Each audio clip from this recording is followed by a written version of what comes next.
we actually have to write a 600 to 1,000 word speech that we would be presenting as coming back in a few years' time as if we were in the same position as yourself, where we're actually now qualified chefs.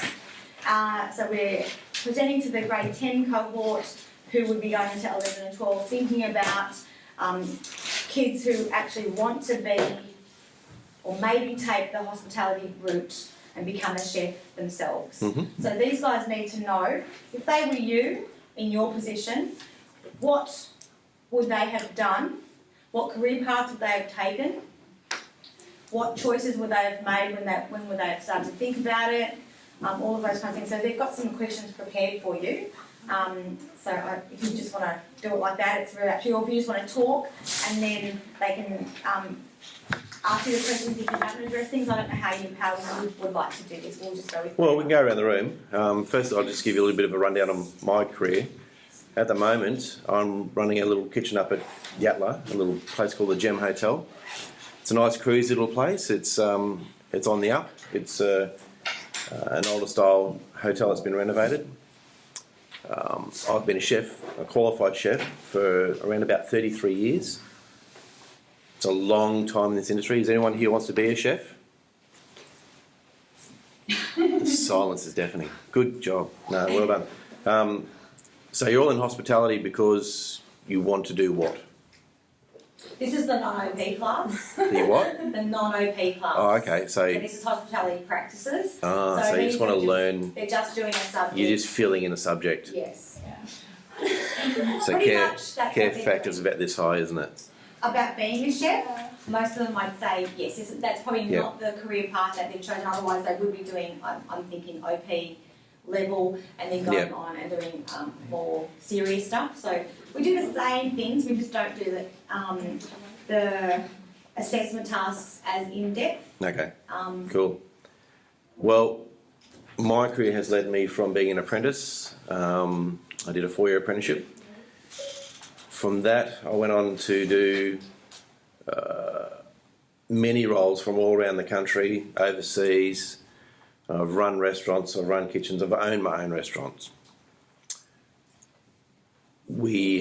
As chefs, we don't work a normal 40-hour week like you would imagine everyone else does, or 38-hour week. We're on call, we do split shifts.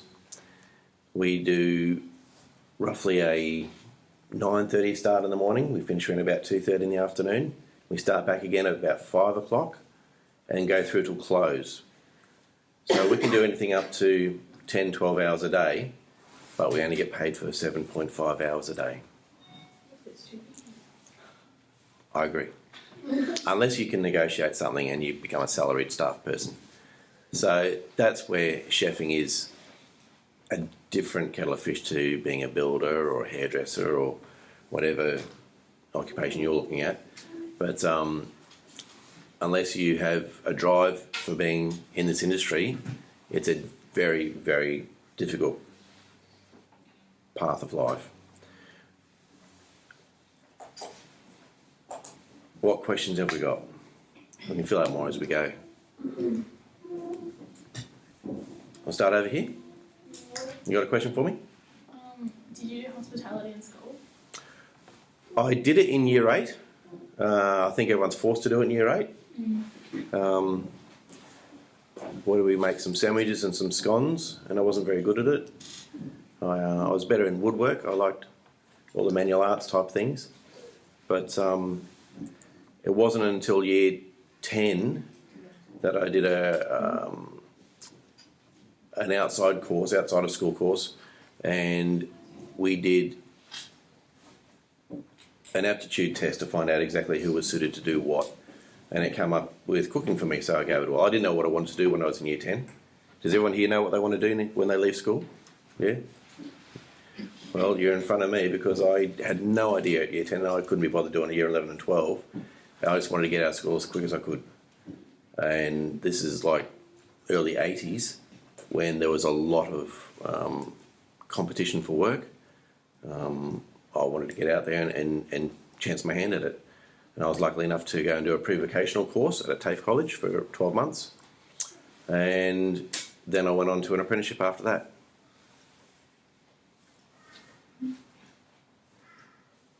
Next. What made you want to be a chef? There was no real drive at that stage. Like, we did that aptitude test and it said I could be a baker, a butcher, a chef. There was a couple of others. I think hairdresser was one of them. I've forgotten. I wasn't going to be a hairdresser. And I went through a system of looking up who earned the most money. And all the chefs earn the most money. Let's be that. And like I said, I had no idea what I wanted to be when I left school. I just gave it a chance. And as it developed, I got to know a bit more about this industry, and it took a little while, but I really learned to like it. And it's all I've done. All my questions have been answered. Have they? All of them? What about salary? What about the salary range? Oh, what's the Like salary your starting range? Good question. Starting as an apprentice, like what do you think? As an apprentice, you can expect to get paid not a lot of money. They work out you're on, I think it's roughly 40% of a normal chef's wage. There's varying levels of chefs. You'll be an apprentice, then you turn into a commis chef. And a commis chef is your first job outside of your apprenticeship. So you get paid minimum wage. You'd be on like a level 2 chef salary. And that's roughly $22 an hour. Then you've got level 3 and level 4, and then you go up, and there's different gradients. You become a chef de partie, which is in charge of your section. There's all different variances of being a chef. There's different areas. So when you get up to the higher echelon of being a chef and you want to run your own kitchens and run kitchens for other people, then you negotiate your salaries. I think the average salaries around these places at the moment for a head chef is around about $65,000 a year. That's all. Mm. For those massive hours For huge hours. and lots of responsibility. Yeah, I mean, like, this is one of the highest stress jobs in the world. It was categorised in the top 3. I read in an article not long ago, just last week, about the shortage of chefs on the Gold Coast. There is, and it's Australia-wide. I mean, like, they're advertising in metropolitan newspapers to try and get chefs to go to the country areas to relocate. Is green light mean good? Yeah, green light's good. Okay. There's nothing else, it's just black. It's okay, as long as it's recording your voice, the rest of it doesn't. Okay. So there's still a shortage of chefs, they're looking for more, but they're not upping the salary. No. It's good, eh? Well, to up the salary, you go to a restaurant and you're going to pay $40 for a steak. So for chefs to get more money, you have to pay $50 for that same steak. Are you going to be happy to do that? No, and that's the issue. You go to a mechanic and he services your car and he says it's $400 to service your car. You don't think twice about that. But you want a chef to make something for you on the spot, cook it how you like it, and make you happy at the same time. Getting a car service doesn't make you happy. You've got to do it. You don't have to go to a restaurant, but you want to go there to have something that's pleasurable and make you happy, but not pay much for it. It's weird, huh? If you didn't become a chef, was there anything else that you really wanted to do? I really wanted to be a wood turner. I loved working with timber. My father was a carpenter. He owned a timber yard, so I had ample opportunity to do it, but there's no money in it. And you've got to face facts, you've got to earn money, and I was much better at cooking than I was at being a wood turner. You said that you went and did, like, you didn't know what you wanted to do, so you went into hospitality because you took the aptitude test. Mm-hmm. Like, did you have goals? Like, is this where you thought you would be now? Had no idea. Had no idea what I mean, where do you think you'll be in 30 years' time? Teaching. Really? Dead. Dead? Who said that? I hope not. I don't want to be old. What do you consider old? 30. You go stand in the corner. Like, at 30 years on to how old you already are, and I'm there already, so I should be dead.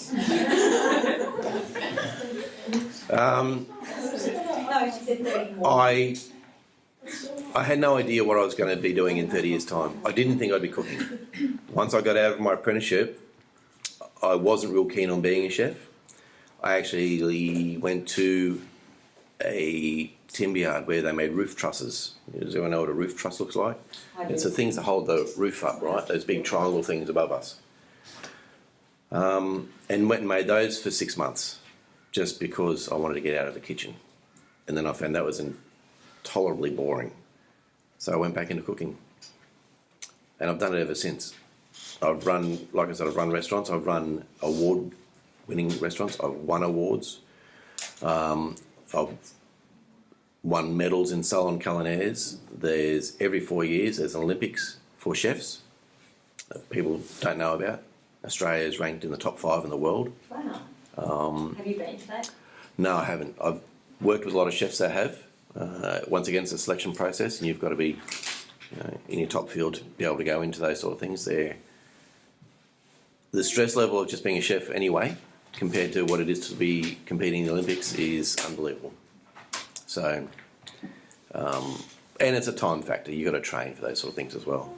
They're very, very technical. Can I take it back so that you guys can get some answers? Can we go back to when you started your chef training and then talk us through where you went from there, like how you started? So you went and did your apprenticeship. So I started off, I left school, I went to a TAFE college and did a pre-vocational course for 12 months. And that gave me the basic fundamentals of cookery. It led me into an apprenticeship at Twin Towns Services Club. Twin Towns was the place to do your apprenticeship back then. There was no casinos, there was no Marriotts, there was no Hyatts or anything like that on the Gold Coast. None of those existed.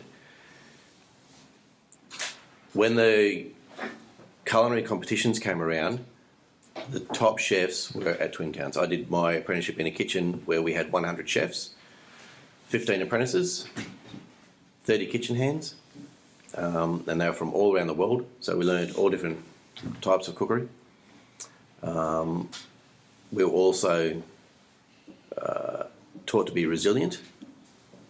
We had 4 years of absolute punishment. What does that mean? We were brutalised, absolutely belted. You did something silly. So physically? Physically, yeah, we wouldn't walk into a call room by ourselves as an apprentice. We'd go in there with at least a couple others so you had a chance. Chefs would walk in behind you and just flatten you. So like an initiation process or something? No, just regular, every day of the week. Wow. Yep. But that doesn't still happen, does it? Well, you guys these days have got this word bullying. Yeah. So it's pretty much, it would redefine the word bullying what I went through. But having said that, I'm a better person, I'm a stronger person for it. I know how to stick up for myself. That doesn't make it okay.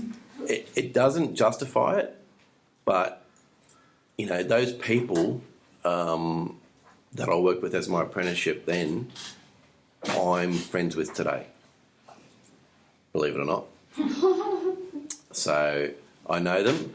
It was a character building exercise. I mean, like, you didn't get bones broken or anything like that, but the humiliation was there to make sure you knew your place. You know, we were taught we were apprentices, and we did everything. And we would start at 9 o'clock in the morning and we'd finish at midnight. But having said that, we used to get our own back. Like, we'd duck down to the maintenance area and go get the welder out and we'd weld up the chef's toolboxes and things like that. So we had a way, and that's what taught us to be a little bit stronger. We would do things like that. So that led on to when I left my apprenticeship. I qualified. I was 17 and I went to work at Seagulls Football Club. Like I said, back then on the Gold Coast there were no 5-star resorts or hotels. There was 3 big clubs, Twin Towns Seagulls and Terranor Lakes Country Club. And they were the places to work. They had the best chefs, they had the best food. From there, I went on to make roof trusses for 6 months. And then after that, I worked in various restaurants. Travelled around, there was a fellow by the name of Keith Williams, I don't know if anyone's heard of him. He used to own SeaWorld. He built SeaWorld. I worked on his boat up at Hamilton Island for 6 months as his personal chef. So it can take you a lot of places. It can let you travel and work and earn money at the same time. After that, it was various things, running restaurants and training apprentices. Not the way I was trained, but a different way, in smaller establishments. And then we just kept continuing on, and we are here today. So apart from your formal training as like your apprenticeship, is there ongoing training for chefs, or is it just on the job kind of It's stuff? on the job. You never stop learning. We do, every year we'll travel off to, they do have seminars included in these food trade shows that we go to. Sydney and Melbourne, they have them in Brisbane sometimes. And they'll give us an idea of what the latest food trends are. We're always enrolled in magazines and things like that we've had sent to us to keep us abreast of what's happening and what's trending. What's the biggest food trend at the moment? What's everyone love to eat at the moment? Favourite food? Just food, all of it. So you like tripe and lamb's fry and... I haven't eaten a lot of meat. No? I don't like red meat, but I still eat chicken and stuff. Yeah? I know, I'm a very pasta eater. Like, I love pasta. So you love pasta. I mean, like, what about these pulled pork burgers that you see in... Yeah, that's a big trending thing. So those sort of things that are trending all the time. Sliders was a big one a few years ago, little burgers, and now everyone's doing food challenges everywhere, aren't they? There's massive burgers that you've got to eat within 30 minutes and stuff like that. You know, it's crazy. He knows what I'm talking about. He doesn't like smashing food. Mexican restaurant that I go to, that they've just moved up to near Harbour Town. They used to be down Big One. They do pickle crackers. They do the hot. Yeah, Oh, that's I've really tried that. Chili. Yeah, I haven't tried. He They get the paramedics there when you go. Yeah. If you go, you have to tell them in advance. He got Have so paramedics sick. there. It's Yeah, a just lot of- signed like a whole declaration. Yeah, yeah. They had like everybody come out, timers, like bells, Yeah. and then he just got so sick. They sound There's a show on pay TV, Yeah. Man vs Food, and that's what he does. Or he just goes around. Yeah. Eats all his food. Out of So yeah, I mean, like the answer to your question really is it's still on the job. In every restaurant you go to, they have a different way of doing things. In my position as a head chef, and I've been a head chef or executive chef for the last 20-something years, I have to know those food trends. I have to take those ideas with me to everywhere I go. And then I'll implement that and let other chefs learn from me. What I was up to? You had no more questions. Your turn. What characteristics and attributes do you need as a chef? You need patience. I'm sure you've all seen cooking shows on TV, like the likes of Gordon Ramsay, who yells and swears and throws things at all his staff. And, yeah.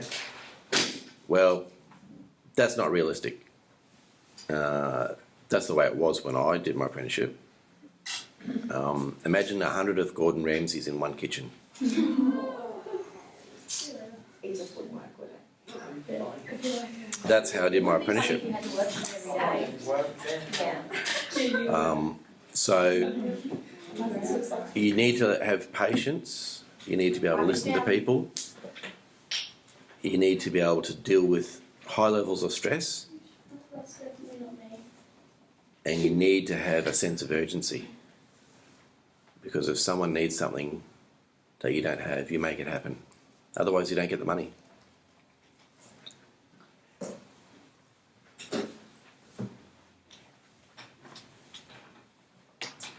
So overall, in your 33 years,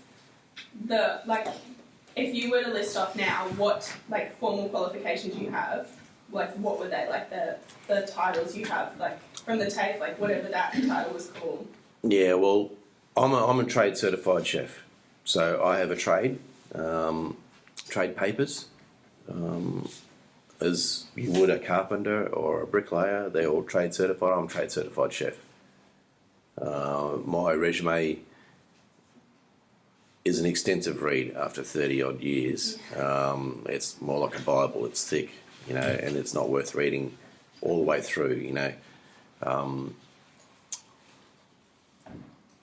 You highlight the things that have been good in your life. I mean, there has been times where at the end of every year we put in a group certificate to the tax department so they can add up how much money you've earned, how much tax you should pay for the year. At one stage, one year, I handed in 15 group certificates. I had 15 different jobs in 1 year. And that's not uncommon for chefs. They'll move around a lot. You go from restaurant to restaurant, you can have different owners that you don't agree with. You give places a try, places shut down, places burn down, you know, crazy things do happen. So, and once again, you're learning from each place.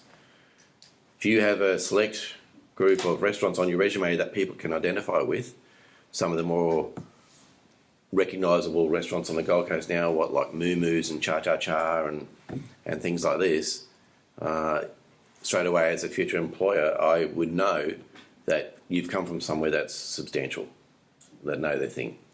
So you're not going to waste my time if I employ you. Yep. What do you feel is your most successful restaurant or most successful like project that you've done being a chef? I would say in the early 90s I ran a restaurant called Daniel's Steakhouse in Surfers Paradise. We were a 5-star steakhouse. We only opened for dinners, no lunches or anything like that. We only were a small restaurant. We were high end. We were like your Moo Moos and that sort of thing, or old Cha Cha Cha, but better. We sold, you know, $100 steaks, and this is in the 90s, which we'd be charging $300 for now. We had very good sommeliers, your winemen who would come out and sell bottles of wine to customers for, you know, thousands of dollars. We won the best steakhouse on the Gold Coast 3 years running, and we won 4 American Express Gold Plate Awards whilst I was there. I had apprentices that were judged best apprentice in Queensland whilst I was there. So I'd say that'd be my highlight. Won a lot of awards there. We were very successful.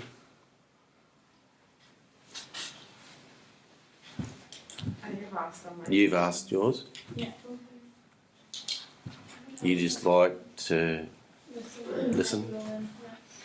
What's like a normal day for you? Like, what do you do during the day? A normal day for me, I'll get to work around about 9 o'clock in the morning at the moment. Finish around about 2:30. I drive 50 kilometres to work, 50 kilometres home on my break. Then I go back to work around about 4:30. I leave home, drive another 50 kilometres. Finish work around about 8:30, 9 o'clock, and drive 50 kilometres home. And that's an easy job at the moment. That's a real easy one. The previous one, I was running Club Helensvale. We had a large hospitality crew in there, and I would start there at 8 o'clock in the morning and I'd finish at 10 o'clock at night. More often than not, I wouldn't get a break. I actually do have a question. Go for it. Do you like the career path you've chosen? Like, is it something that, you know, you've enjoyed and really... I do more now than I did when I was younger. Like I said, I was a qualified chef at the age of 17, so at that stage still I was very young and I was unsure on how it was all going to progress and what I was going to do with it all. But as I got older, I got to appreciate what I did and the art of cookery and what could be done with food. And the way you can present things, the way you can manipulate menus, the way you can get different flavours out of things. It just took a little while to get used to it. When I say a little while, I'm saying probably 10 years. So creativity, I think, would be an attribute also that you would need as a chef. Would you say? Absolutely. If you can think outside the box. There's a chef I work with, you probably might have heard of him, Ian Hewitson. You've seen Huey's cooking shows on TV? Huey was the owner of a restaurant I ran for him. He's dyslexic, and he had an awful habit of putting things together back to front. And he would come up with some ideas through sheer fluke because of his dyslexia, and he would literally assemble things the wrong way and come up with a different product. And that happened quite a lot. So you took kind of a negative and it actually worked out as a positive for him, just a particular field to be working in. Yeah, very funny man. I asked Tane's question, he's cranky. Go on then, open it up then.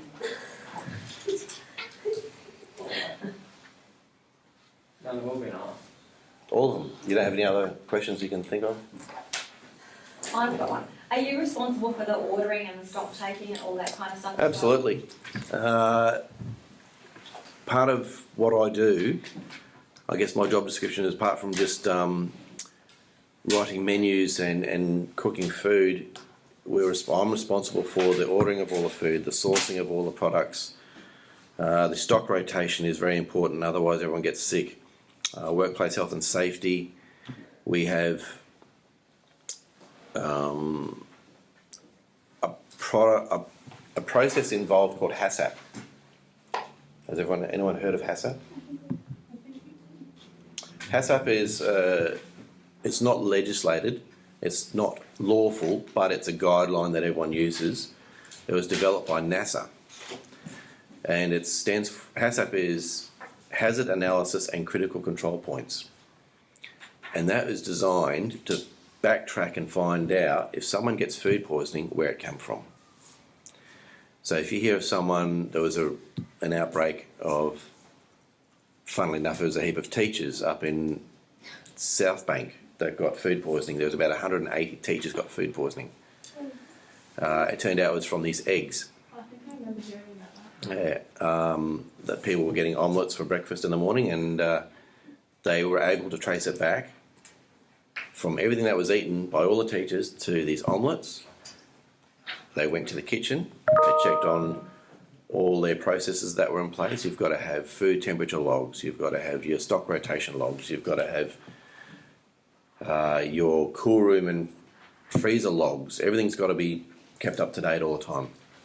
They were able to trace it back to a farm where the eggs came from, and they had a salmonella outbreak at that farm. Wow.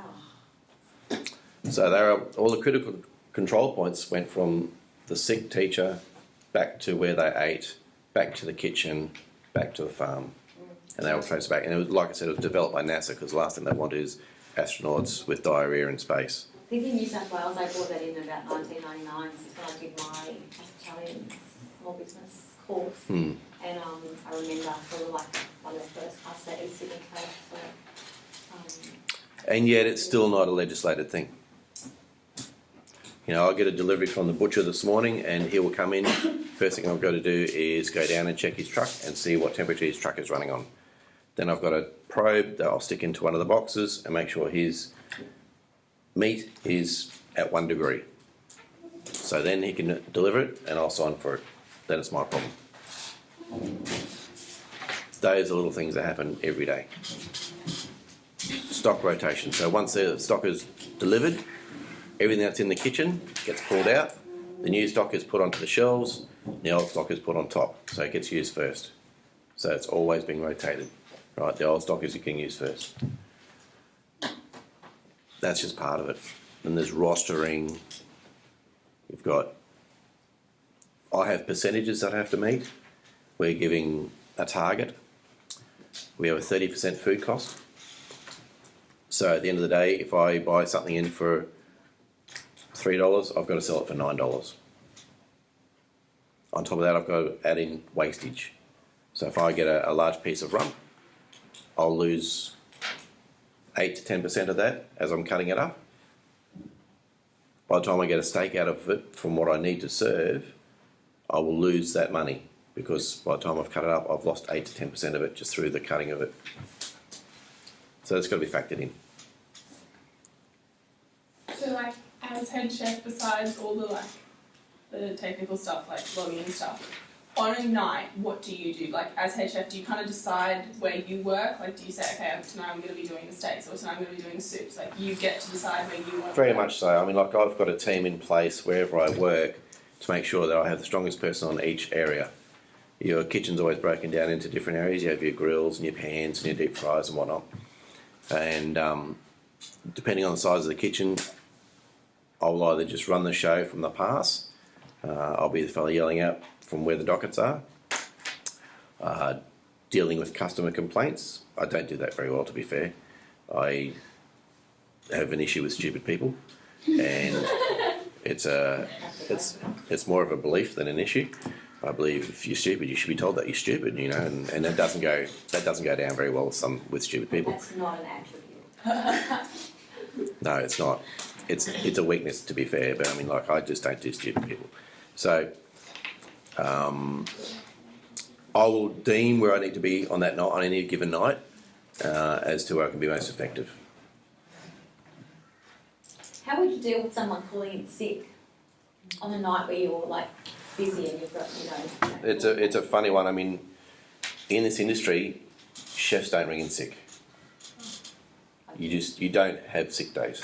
You have a sick day, you may as well roll up your knife kit and leave. I hope you've got a question.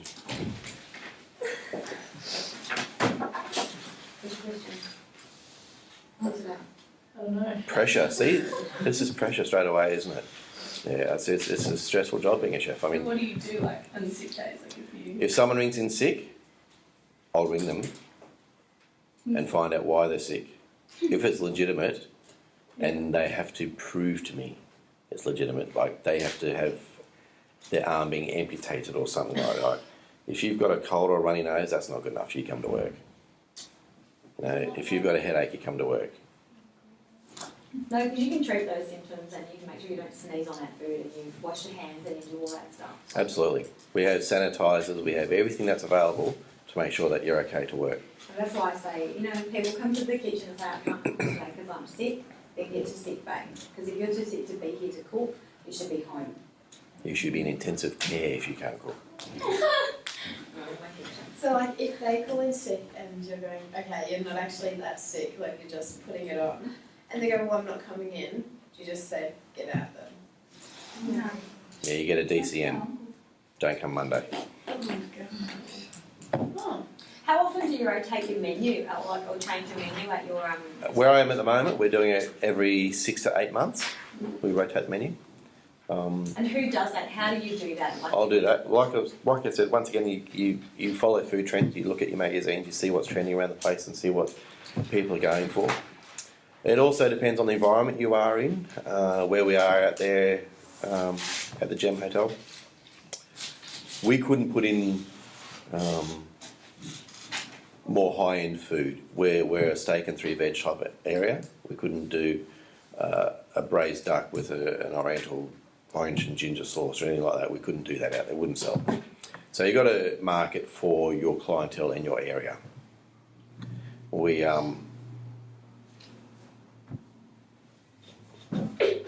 follow what people are doing on southern edges of Brisbane. Your Logan and Beenleigh area and what's going well in those areas. So we try and keep it fairly topical. But yeah. do you buy local? Do you have a relationship with your local? We source all our fruit and veg from the Brisbane markets, and that comes through every second day. Our meat comes from Hope Island. He sources that from Killarney Meat Works, which is out near Warwick. So yeah, it is all local. A bit of our seafood is imported purely because of cost. We don't have the luxury of buying a lot of Australian seafood because of the expense. A lot of Australian seafoods will be harvested and sent overseas as soon as it's harvested. We don't even see it in this country, it just disappears. Because the likes of China and Japan and that will pay top dollar for it. Where they'll pay $30 a kilo for prawns, we wouldn't. So we do what we can to source best product at best price. More often than not it is local, but we still have to use some imported product. But getting back to your sick days, who was the sick day question? Great. Right. So I'll give you an example. I worked in the mines. I was a chef for a company out there.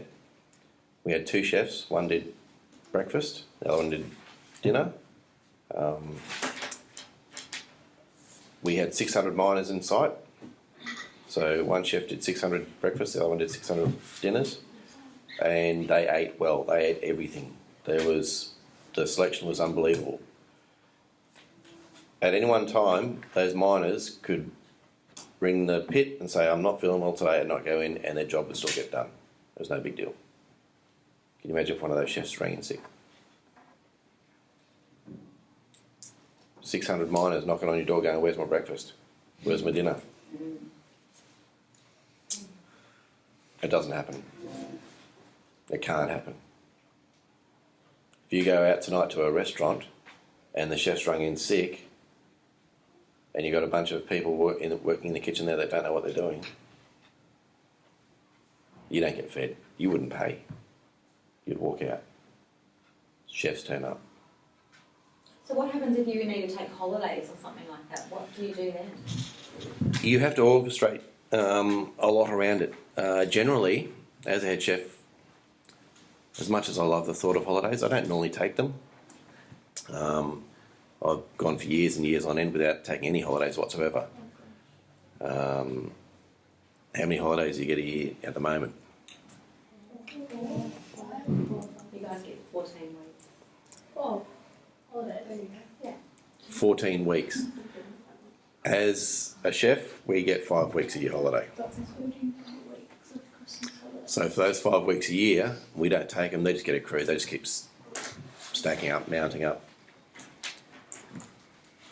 When I have had enough, normally what I do is I'll finish up a job. Before I start a new job, I'll take my holiday pay and I'll go on a holiday. That's normally how it works for me. So you don't take them until you're ready to move on to the next job. Sometimes I will take one during a job, but I'll make sure everything is in place before I go. I have sous chefs. My sous chefs are people that are second to me, and they know the ins and outs of a kitchen. If it's a smaller kitchen, then I'll make sure that I'll get someone in there to help that sous chef do the job. But I'll have all the ordering done before I go. I'll have everyone in place. In the type of kitchen you're in now, is there just one head chef? There is, yep, there's only ever one head chef wherever you go. Sometimes you can go to larger 5-star resorts where you'll have an executive chef. And the executive chef will, more often than not even wear a chef's tunic. He will just go to work, sit in his office and take care of all the ordering. He'll do all your projects, your function correlation. He will look after food costs, staff costs, all those sort of things. So his job is full-time in front of a computer screen. I can think of nothing worse. It's more fun cooking. So what would your advice be to, say these guys here said, yes, I want to be a chef. What would your advice be to them about leave school at the end of year 12? What do they do? What should they be doing? If you wanted to get into this career, I choose my words carefully here, and you were fair income about it, you really wanted to do it, I would look at maybe a TAFE position where they'll give you an idea of what things look like, what's expected of you. Make your basic cookery items, like your basic sauces. They'll teach you basic food equipment, chef's knife skills and things like this will be taught to you. That's a fundamental good starting area. You know, that's where I started. I believe in what I was taught there. I think it's a good learning curve. Rather than being thrown in the deep end and starting an apprenticeship straight away, you'd be flat out lucky to get an apprenticeship without some sort of lead into, and a TAFE course would be definitely the way to go. There's school-based apprenticeships now that you're learning. You've got a fully decked out kitchen in there that is capable of teaching school-based apprentices and giving you guys a real good heads up, a good start. And most schools have them these days. I never had anything like that. We had an old 4-burner stove thing. But yeah, I mean, if you didn't do it here, outside of here, once you left school, straight into a TAFE college. Yeah, we have an RTO that comes in with our year 10s to do a hospitality certificate. I think they do certificate 2. Yep. In that kitchen, but nothing like that for the year 11s and 12s. I've had a lot of students your age come into kitchens and work with me, and they've decided that it's not for them. And that was through school-based apprenticeships, school-based training, or whatever the case may be. And that's the time to find out that you don't want to be a chef, because you've still got plenty of time to change your mind and go and do beauticians or teachers or whatever you want to be. But yeah, chefing life is not an easy life. And that's why we're all cranky. We're all cranky all the time. So when I worked at Helensvale High School, we had a chef on staff there who went to his postgraduate diploma in teaching, and he only taught hospitality kitchen operations certificate in school for year 11s and 12s. So for me, that was a great learning experience as well, because I taught the certificate as well, but I didn't have the chefing experience that he did, because he, like you, worked in restaurants, worked for himself, done all of that kind of stuff. So he had all these great technical skills and was able to just mentor these students. So at a school like that, we had lots of students who left and wanted to be chefs because they had that. They've got a good program there. It works well. Yeah. Like, How long ago was that? before I came here, but it was a different teaching capacity. So it was great. I was teaching kitchen operations, and it was more hands-on stuff, and it was competency-based as well. And there'd be so many things that are like. So there's no exams and assessment like that. Yes, Is it more like cert? Yes, It's it's like, you know, It was like, a cert. yeah. Yeah. Over 2 years, and Pete Whitehouse is who I was working with there. Yep. He's still there.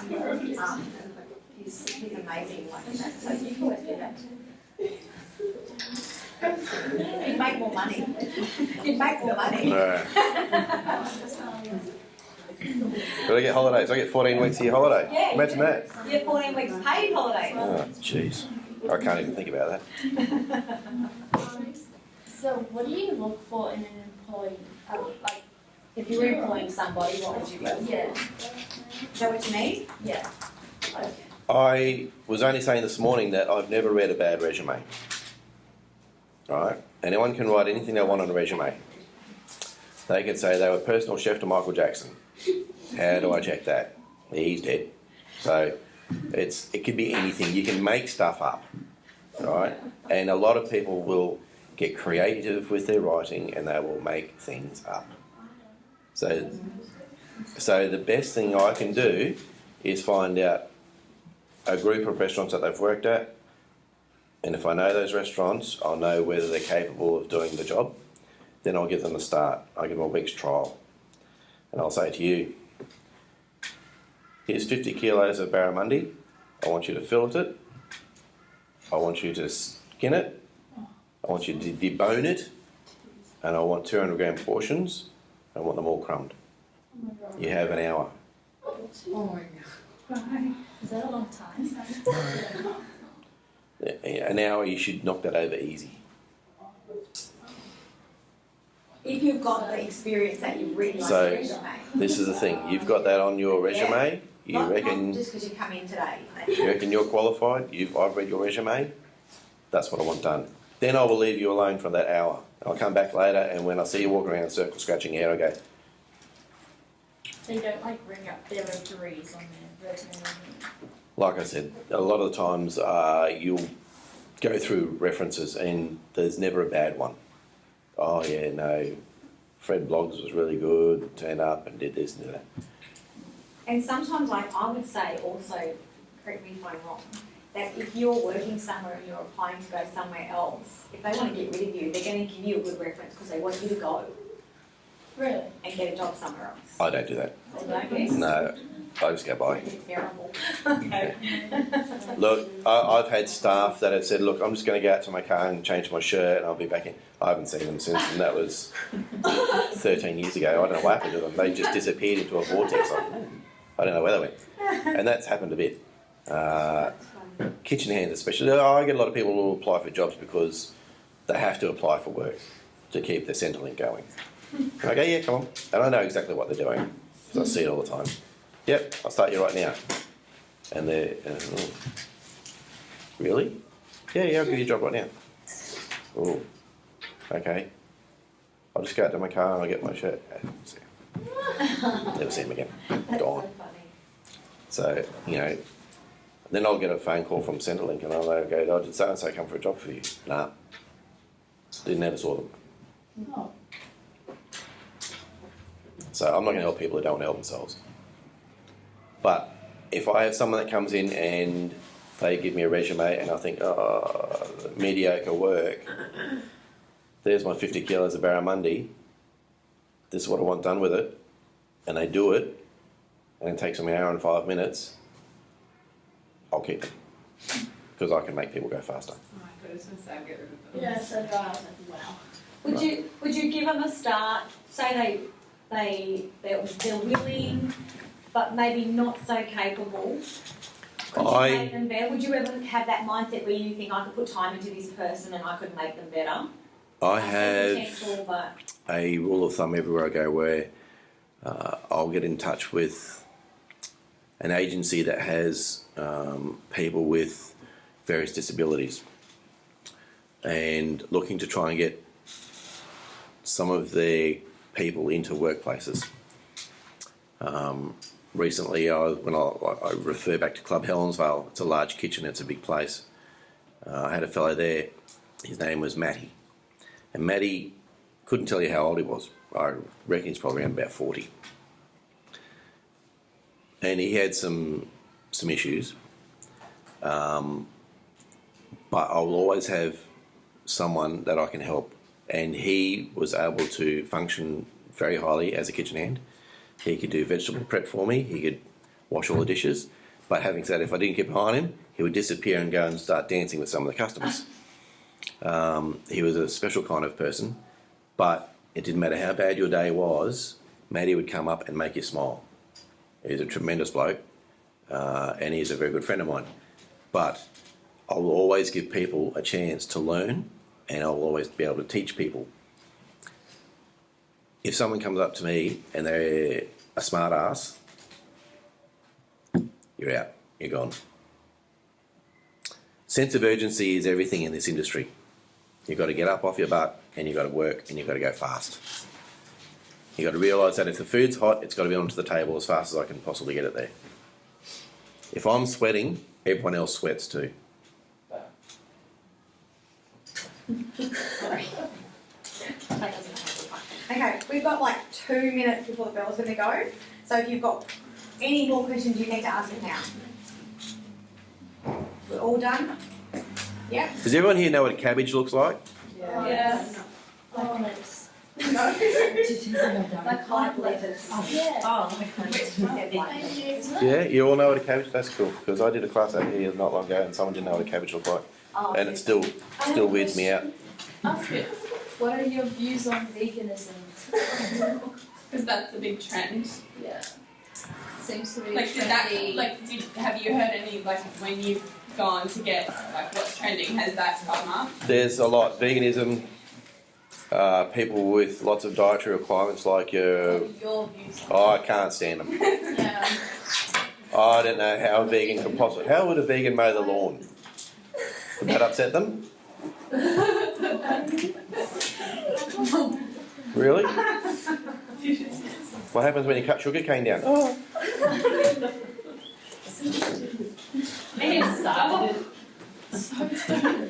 Well, That's what my boss says. My boss says if you can't, like, if Sugar there's no cane has struggle feelings. to kill something, then it's not worth eating. Exactly. You have to struggle to kill it. so where's this vegan gonna live? Are you vegan? No. Is there any vegans here? No, Spewing. we're all vegan.